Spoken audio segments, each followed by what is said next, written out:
Baghpat Lok Sabha seat पर NDA के संयुक्त प्रत्याशी राजकुमार सांगवान के समर्थन में सीएम योगी आदित्यनाथ और आरएलडी प्रमुख जयंत चौधरी ने बागपत के ग्रेट वे स्कूल के ग्राउंड में विजय संकल्प रैली को संबोधित किया और राजकुमार सांगवान को अधिक से अधिक वोटों से जिताने का आह्वान किया। इस दौरान रैली को संबोधित करते हुए सीएम योगी ने कहा कि पहली बार किसानों के मसीहा चौधरी चरण सिंह को भारत रत्न मिलना न केवल अन्नदाताओं का सम्मान है बल्कि सभी देशवासियों का सम्मान है। देश के अन्नदाताओं को राष्ट्रीय एजेंडे का हिस्सा बनाने के लिए प्रधानमंत्री जी का धन्यवाद करता हूँ।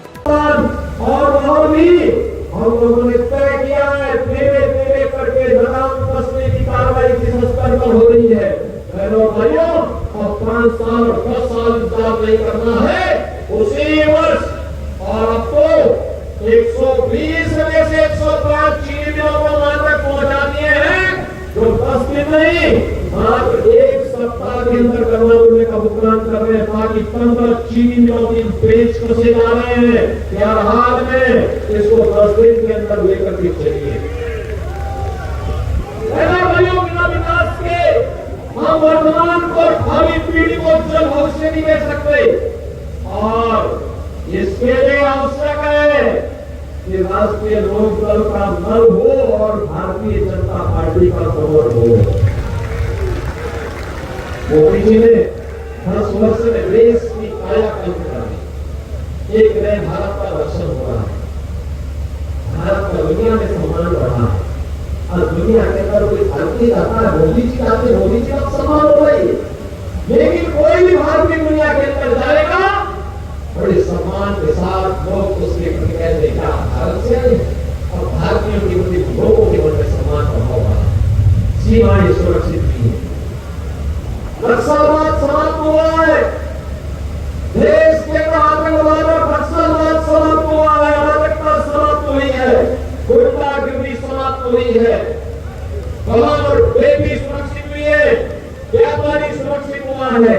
और व्यापार तेजी के साथ आगे बढ़ा है। निवेश का एक नया माहौल बना है और निवेश के इस माहौल को तेजी के साथ आगे बढ़ाने के लिए आज हम सब आपके पास आए हैं कि भारतीय जनता पार्टी और लोकतंत्र ने मिलकर के एक योग्य प्रत्याशी आपके बीच में दिया है, डॉक्टर राजकुमार सांगवान के रूप में। भाइयों में धन्यवाद दूंगा जयंत चौधरी जी, उन्होंने एक सामान्य कार्यकर्ता, बहनों भाइयों, एक सामान्य कार्यकर्ता को, एक सामान्य व्यक्ति को, क्योंकि जब निवेशकों के पास एनओसी की बात आई थी और उनके पास एनओसी के लिए तो कुछ भी नहीं था, क्योंकि उनके पास पहले से कुछ था ही नहीं। हमारे पास आप मैं वो ऊपर से नीचे एनओसी ही हो, यानी नो ऑब्जेक्शन सर्टिफिकेट वो ऊपर से नीचे तक है और उन्होंने पूरा जीवन और दुनिया के लिए जिया था, जिन दुनिया के लिए चौधरी चरण सिंह जी ने अपना जीवन जिया था। और बहनों और भाइयों, आज उसी के लिए मैं आपसे आह्वान करने के लिए आया हूँ। पूरे देश के अंदर आवाज बनी हुई है। कोई सोचता था कि ये कार्य होंगे, कोई सोचता था, कोई नहीं सोचता था, लेकिन आज कार्य हो रहा है और इसीलिए मैं बातों से कहूंगा, चुनाव की गर्मी पैदा कर दीजिए एक बार फिर से पश्चिमी उत्तर प्रदेश से और तय कर दीजिए। फिर एक विकास की बात करने के लिए आए, पहली बार जब मैं मुख्यमंत्री बना तो तुरंत मत पड़े, मैंने कहा फिर सरकार बनी है, इन्होंने कहा इसीलिए मैं सबसे पहले आया हूँ क्योंकि दिल्ली के सबसे नजदीक रहता हूँ और दिल्ली के सबसे नजदीक रहने के बाद, मुंबई देखने के बाद जब मैं अपने बागपत की तुलना करता हूँ तो मुझे लगता है कि मैंने पूरा जीवन महाराष्ट्र में, मुंबई में, नागपुर में, पुणे में व्यतीत तो किया, लेकिन बागपत के लिए कुछ कर नहीं पाया। एक अवसर मिला है, वहां की जनता जनार्दन में मोदी जी की कृपा से एक अवसर मिला है, मैं एक बार वहां कुछ करना चाहता हूँ। और बहनों और भाइयों, जो भी प्रश्न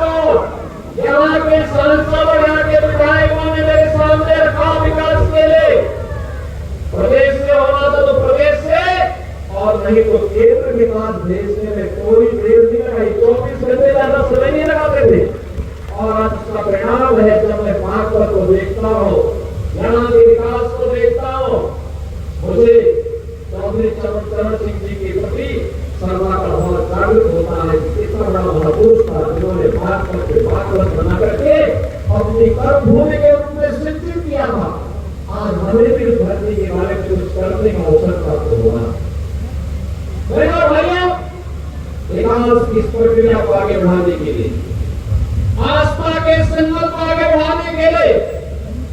आज मुझे भी अच्छा लगता है जब बागपत का नौजवान उत्तर प्रदेश सरकार की सरकारी सेवा में स्नान प्राप्त करता है। लेकिन यहाँ का नौजवान सड़कों पे दौड़ता रह जाता था और जब भर्ती की खबर आती थी उसको छठ की करके बाहर कर दिया जाता। हमने कहा ये नहीं हो पाएगा। मैं तो देख के बहुत रखा जब मैं यहाँ बागपत में एक ही गांव के 27 नौजवान भर्ती लेंगे, 27 नौजवान पुलिस की, उत्तर प्रदेश पुलिस की भर्ती लेंगे। ये चीजें दिखाती है कि जब ईमानदारी से कोई कार्य करो उसके परिणाम भी उसी प्रभावी ढंग से हम सबको देखने को मिलेंगे। आज बागपत में इंफ्रास्ट्रक्चर का अपना कार्य है, हाईवे का है, एक पे एक बढ़ के हाईवे बने, एक नहीं, दो नहीं, 5 हाईवे से बागपत जनपद जुड़ा है। चौधरी चरण सिंह जी की करम भूमि की हमारा चीनी मिल एक नए रूप में हम सबको एक नया रोशन कराता है विकास का, और घर बनने की योजना प्रभावी ढंग से लागू हो रही है।